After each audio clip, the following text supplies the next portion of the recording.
Yes, ready, start.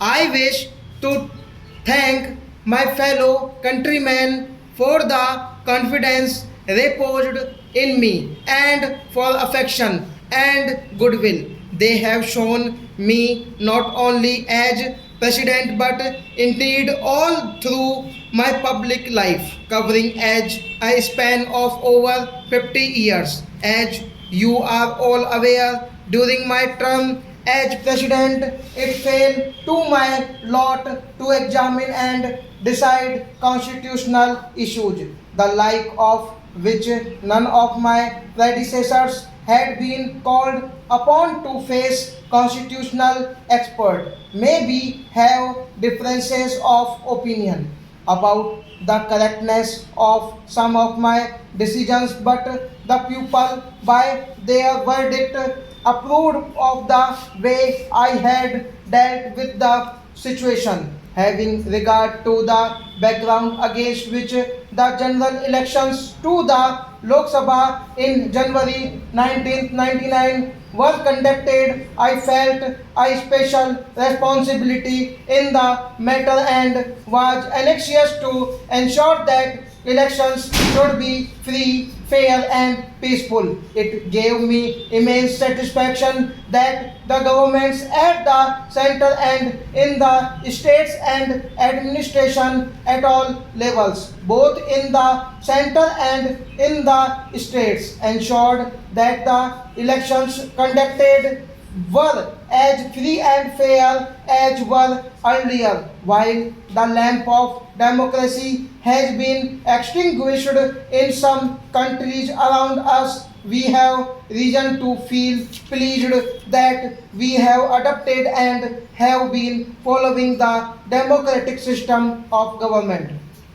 Our people have made it clear beyond doubt that they will not accept abrogation or abridgment in human rights and freedom and have shown their clear preference for the democratic system. Democratic form of government is ruled by reason and by persuasion. We should always endeavor to arrive at such much of constant as possible. The voice of the minority and the voice of the opposition, which to represent a sizable section of the people, should be heard and given all possible consideration. The opposition, on its part, has to be reasonable and constructive in its approach. Whichever party may be in power, there must be an opposition that can expose the mistakes and misdeeds of the ruling party, so that the latter at any moment of providing an alternative to the party in power is the only safeguard against misrule. It is a matter of regret that over the years a united opposition which can provide an alternative to the party in power has not evolved. In the absence of a strong opposition, work of the government is not challenged. Democracy is not just a political system, a mere phased of elections and an assembly of elected representatives is not the totality of its content. It is essentially civilized conduct of human relations and affairs, restraint and modernization, understanding and accommodation, decency and uprightness are the basic values that go to build a sound democratic system. If we ponder over the country's political scenario and examine how far our conduct of public affairs is inspired by these qualities, we can have little cause for satisfaction. As I have said, our people have shown a clear preference for the democratic system, but we have made a mockery of it. Will the public whose disillusionment is daily growing except this state of affairs for long. I have often spoken about disparities in income and wealth distribution, a phenomenon which came to government's notice over 20 years back and led to the appointment of the committee to inquiry into the matter.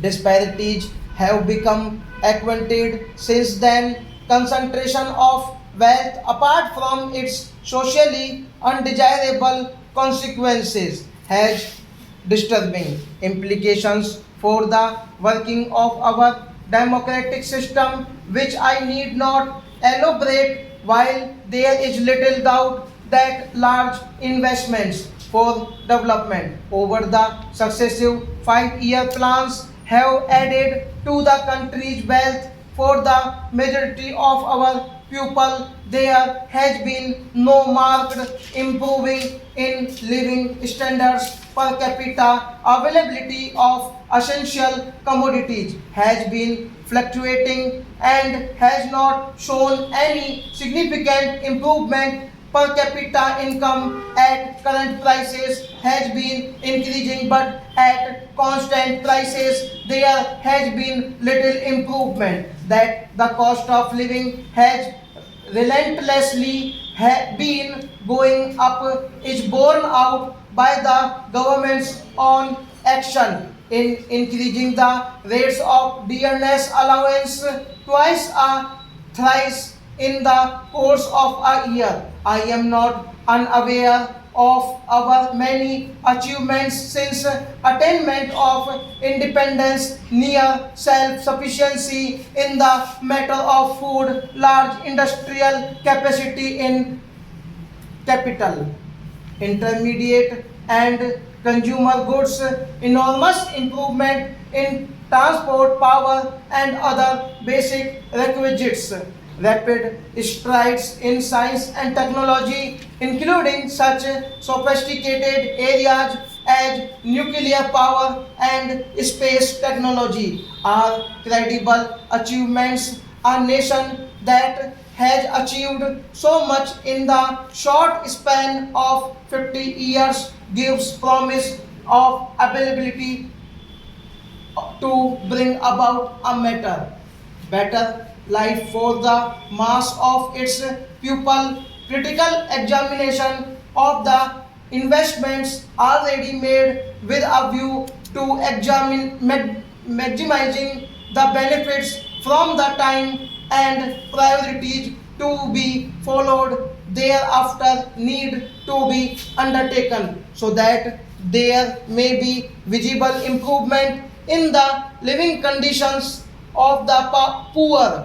Above all, we must realize that positions of power and authority are places of public held in that spirit only. Stop.